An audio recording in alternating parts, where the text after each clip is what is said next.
ప్రధాని మోదీ అధ్యక్షతన సమావేశమైన కేబినెట్ కీలక నిర్ణయాలు తీసుకుంది. బీహార్ ఓటర్ లిస్టుల సవరణ, ట్రంప్ టారిఫ్ అంశం పార్లమెంటును కుదిపేసింది. అమెరికా విధించిన 25% సుంకాలపై సమీక్షిస్తున్నట్లు చెప్పారు కేంద్ర మంత్రి పీయూష్ గోయల్. ఎన్డీఏ సర్కారు విధానాలే దేశ ఆర్థిక వ్యవస్థను నాశనం చేశాయన్నారు ఎల్ఓపీ రాహుల్.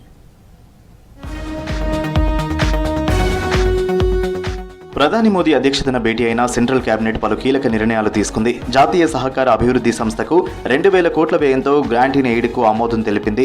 అలాగే దేశంలోని పలు కీలక రైల్వే ప్రాజెక్టులకు గ్రీన్ సిగ్నల్ ఇచ్చింది కేంద్రం. ఇటార్సీ నాగపూర్ 4 రైల్వే లైన్కు ఆమోదం తెలిపింది. ఢిల్లీ, చెన్నై, ముంబై, హౌరా కారిడార్లు సహా పలు ప్రాజెక్టులకు గ్రీన్ సిగ్నల్ ఇచ్చింది కేంద్రం. और मुंबई से हावड़ा का जो हाई डेंसिटी नेटवर्क है, इन दोनों के नेटवर्क्स के इंटरसेक्शन के पॉइंट पे ये इटारसी से नागपुर वाला सेक्शन आता है. अगर आप देखो बिल्कुल देश के सेंटर में आता है ये इटारसी से नागपुर का ये सेक्शन. ये ऊपर ग्वालियर से होते हुए नॉर्थ से साउथ वाली गाड़ियां आती है और इधर मनमाड से होते हुए ईस्ट से वेस्ट वाली गाड़ियां जाती है. और 4 ऐसे फैसले हैं जो रेलवे नेटवर्क को और मजबूत बनाने के लिए और विशेषकर नॉर्थ ईस्टर्न सेक्टर को और मराठवाड़ा को मजबूत बनाने के लिए प्रोजेक्ट्स हैं. పార్లమెంట్ ఉభయ సభలు అధికార విపక్ష ఎంపీల నినాదాలతో దద్దరిల్లాయి. బీహార్లో ఓటర్ లిస్టుల సవరణ, భారత్పై ట్రంప్ విధించిన 25% టారిఫ్స్పై చర్చకు పట్టుబట్టారు ప్రతిపక్ష ఎంపీలు.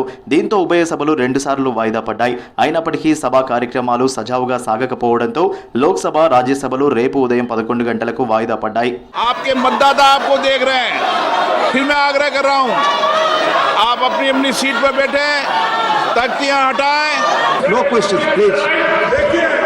सर ये व्यवस्था नहीं है, मैंने स्पष्ट कर दिया. रूल के तहत आप कोई क्वेरी नहीं पूछ सकते, क्लैरिफिकेशंस.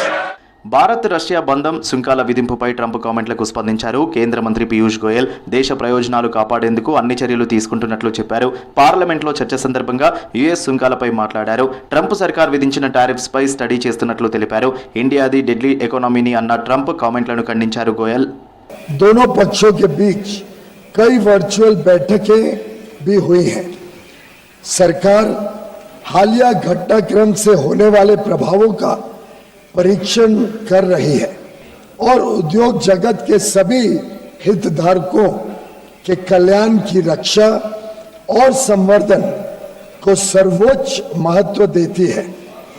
हम अपने राष्ट्रीय हितों को सुरक्षित करने और आगे बढ़ाने के लिए सभी आवश्यक कदम उठाएंगे.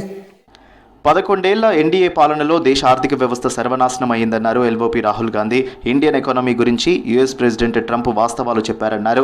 భారత ఆర్థిక వ్యవస్థ దుస్థితి గురించి ప్రధాని మోదీ, ఆర్థిక మంత్రి నిర్మలకు తప్ప ప్రపంచం మొత్తానికి తెలుసన్నారు. మోదీ సర్కార్ ఆరాటమంతా అదానీ సంపదను రెట్టింపు చేయడంపైనే ఉందని ఎద్దేవా చేశారు. నోట్ల రద్దు, లోపభూయిష్ట జీఎస్టీతో ఎకానమీ నాశనమైందన్నారు Rahul. The government has destroyed our economic policy, has destroyed our defense policy, has destroyed our foreign policy.